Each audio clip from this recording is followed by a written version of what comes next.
Good morning, people. Good morning. How are we doing? We are back. We are back. Oh, we are back, and a part of me wishes that I wasn't back. I didn't have to be back for this reason, but we are back to discuss Jimbo again. Jimbo the Rat. Jimbo the RATcliffe.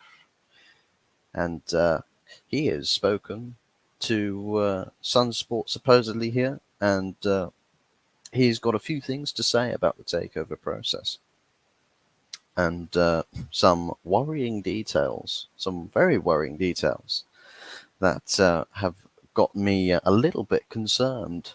A little bit, just a little bit concerned. I think a little bit's probably understating it, but maybe we should be in panic stations. But here we go.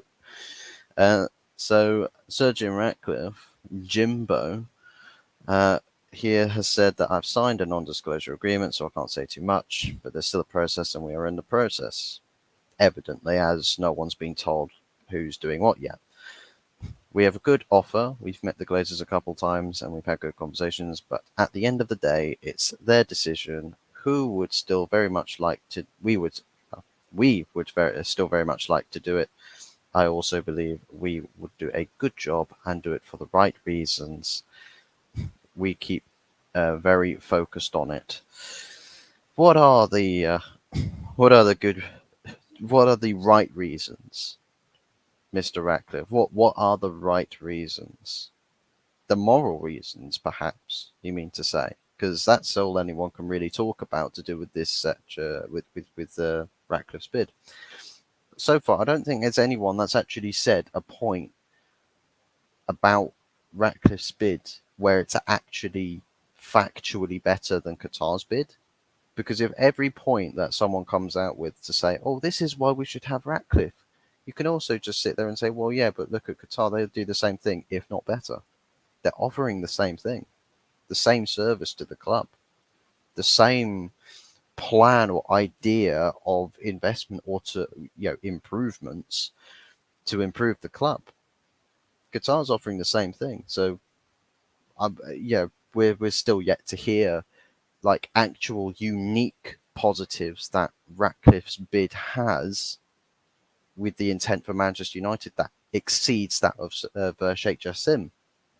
We're yet to see where the positives that Surgeon brings to the table that Sheikh Jassim doesn't. Anyways, we continue on here. They ain't making them anymore. MUFC and these types of clubs, it's like art or areas like that. When you have special things and their values continues to pick up over time because they are very special and rare. I don't like throwing money away or losing money. It doesn't make me happy at all. But you love getting it, don't you? You love getting it. He goes on to say, but we aren't there to make money out of it. If it's a really good asset, it will increase its value over time. But this is the problem, Jim, is to increase its value over time. It needs to be something that's kept up to date, kept modernized, keeping it fresh, keeping it in line with its competition. It's like if you have a vintage car and you take it to a vintage car show every year, everyone else is taking good care of their cars, right? But this vintage car keeps rolling up. This Manchester United vintage car keeps turning up to this car show, but the person who owns it doesn't take care of it, right? He's not spending money. He's like, but this car is really special. It's really rare and it's one of a kind. But you're not putting money in to actually keeping it fresh, up to date, modernizing a few parts just to keep it running, but to also make it look like a shiny new toy every time you whip it out the garage. But Jim's bid doesn't insinuate that, or if it does insinuate that he is going to put money towards it, it's like, well, I'm going to make one investment for this car every year, one investment. whereas everyone else could be making like 4, 5, 6 investments. So he's looking to do it over time because he doesn't want to throw money away. You see, it's like if you back your entities that much, technically speaking, you would be more than happy to throw money at it, right? Because you absolutely believe that the value would increase based off of your investment in that club. So if he's like, it's one thing to believe that he's broke, but maybe he doesn't actually fully believe himself that he can actually increase the value of the club. Maybe that's part and parcel of the case that he's issuing this statement about how he doesn't want to throw money away. Maybe that's part of the reason why he's trying to sort of put that what's it, discrepancy?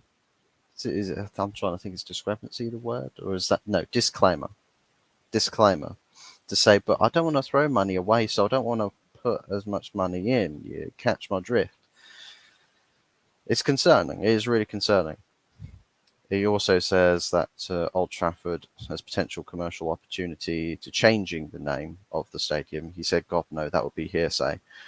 Um, well done. Very obvious, Jimbo. But apparently he also said, and I had to listen to the United stand this morning with the show regarding the matter there, and apparently there was a sort of throwaway quote that stated that he was looking, he felt like he deserved to have a club like Manchester United, or deserved to have the ownership of a club like Manchester United, because it's like, oh, we just want to have some fun. I'm like, the fact that we've got a multi-billionaire, right, who's essentially failed at a Ligue 1 club, right? He's failed at a Ligue 1 club, is talking about how owning Manchester United would be really fun. I'm sorry, I didn't realise that we were just an entertainment. We're not there to compete. We're just there to have fun. I didn't realise that was what our traditions and our heritage was built upon. I didn't realise that we were just there to have fun. We're not here for a long time. We're just here for a good time. That's it. That's the slogan. That's the new slogan of Manchester United with Sir Jim Ratcliffe's ownership. We're not here for a long time. We're just here for a good time. Oh, Christ Almighty! I like it. It speaks volumes. And I'm pretty worried.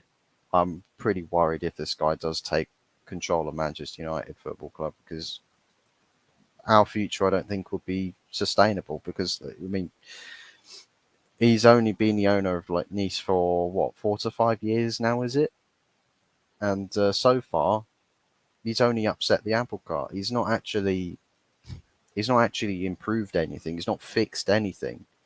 He's just bought a club, and is just, they like. I mean, the manager scandal or something. The squad's quality perhaps is diminishing. The fans are getting more restless.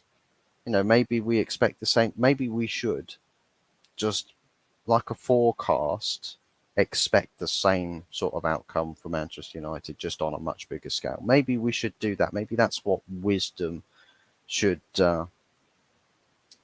entail for us. Where we should be pointing, right? Maybe that sort of like the recent history should create our viewpoints on the takeover matter regarding Ratcliffe's side. But anyways, you let me know what you guys think about this, whether this gives you any confidence about this takeover process, and whether you believe that Ratcliffe is the guy to take over the club. Yes, he's morally justified to take over Manchester United. He's much better than Sheikh Jassim for reasons that no one can actually define, like physically define. And we will be a dangerous threat to all of Europe. I mean, what are we going to do? Realistically, what are we going to do that no other clubs in Europe are going to do? But anyways, let me know what you guys think in the comment section below. Leave your thoughts and your feelings down there. Do be sure to smash a like on the video and subscribe if you have not done so already. We're on the cusp of 20 subs. You know you want to go. You want to be that 20th sub, right? Come on, you know you want to. But anyways, I massively appreciate any and all support for even those who just watched the video. Massively boosts me up on the algorithm, and I love every single one of y'all. But that's it from me for now, and we'll see you on the next one. Ciao.